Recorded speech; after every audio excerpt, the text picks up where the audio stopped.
Hello and welcome to my presentation of the 2023 WGA strike. My name is RayLynn Prokasky and I will be your presenter for today. Let's go on a journey, shall we? To start, I wanted to set up the players. The two unions negotiating in this case are the Alliance of Motion Picture and Television Producers, hereforth known as the AMPTP, and the Writers Guild of America, hereforth known as the WGA.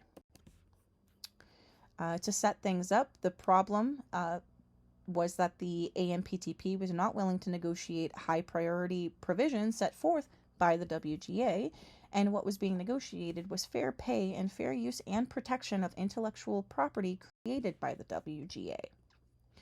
The underlying interests of both parties are very simple and straightforward. The AMPTP was looking to create the cheapest content they feasibly could, while the WGA simply wanted to be paid fairly for their labor and the IP or intellectual property that they created on behalf of the AMPTP. Now, on May 1st of 2023, negotiations began between the two, or were supposed to anyways, and what was in the original contract, there were many provisions, so I will be focusing on three for the sake of time. The WGA started by asking that streaming content with a budget exceeding $12 million pay theatrical terms and better residuals. The AMPTP counteroffered it with theatrical terms at $40 million in production value without residuals. The WGA also asked for 6 staff writers in the writer's room, the place where writers meet and create. 3 staff and 3 writer producers were requested.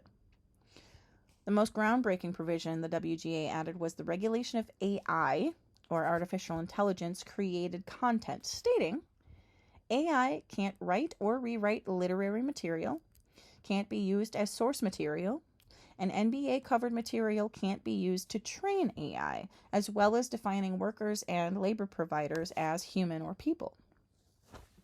The AMPTP rejected the latter two provisions without a counteroffer. Hence, the following day, the strike began.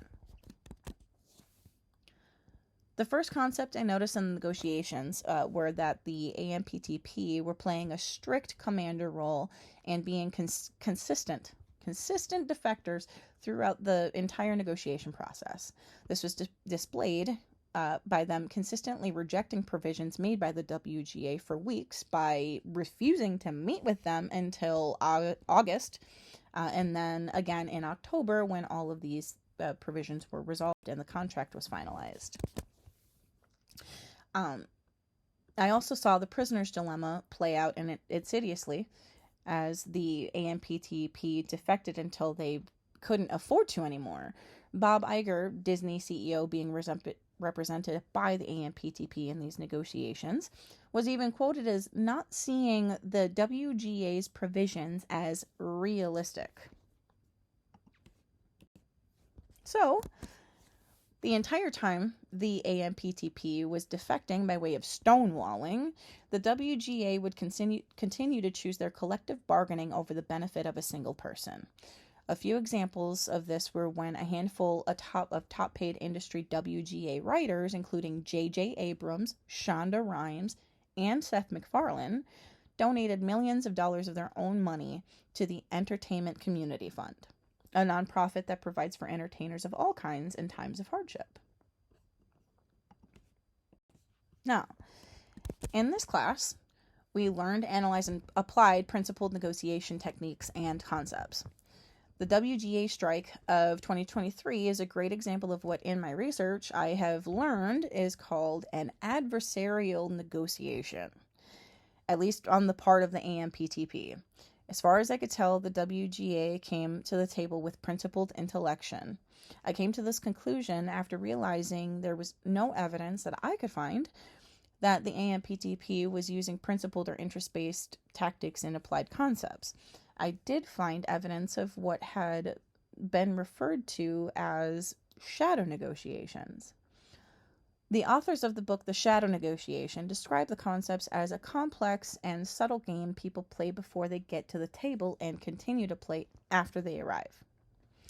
In an article about the concepts in the book, it said, when people believe that negotiation has the potential to produce bad results, i.e., Bob Iger claiming the provisions were unrealistic, they naturally are reluctant to engage in issues until the cost of not negotiating are made explicit, i.e., in September, when Warner Brothers announced they projected a $500 million loss in 2023 due to the strikes. Luckily, after this realization, the WGA ratified its new contract on December 27th of 2023.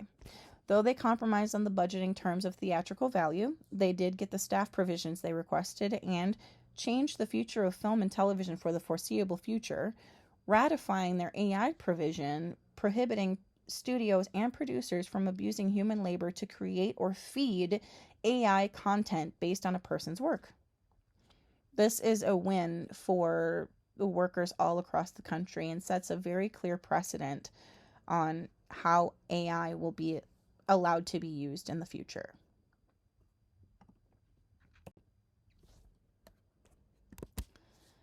In my humble opinion as an indie filmmaker, the AMPTP could not have done worse in their negotiating tactics. They rejected the provisions that the WGA held to high importance and ignored them as long as they could. This brings to mind a student's post that I read in a discussion about a car he tried to buy. Maurice described a negotiation where he had gone into a dealership and the salesman was the commander and stonewalled him the whole time. Maurice didn't end up getting the car, but the point still stands, whereas the WGA did not end up getting their deal. The AMPTP, in my opinion, is still the car salesman on a multi-billion-dollar scale. As I feel my presentation has suggested, put simply, an agreement was reached through the WGA going on a 148-day strike and forcing the AMPTP to negotiate in good faith. I hope you have enjoyed my presentation and found it at least somewhat insightful. Thank you for watching.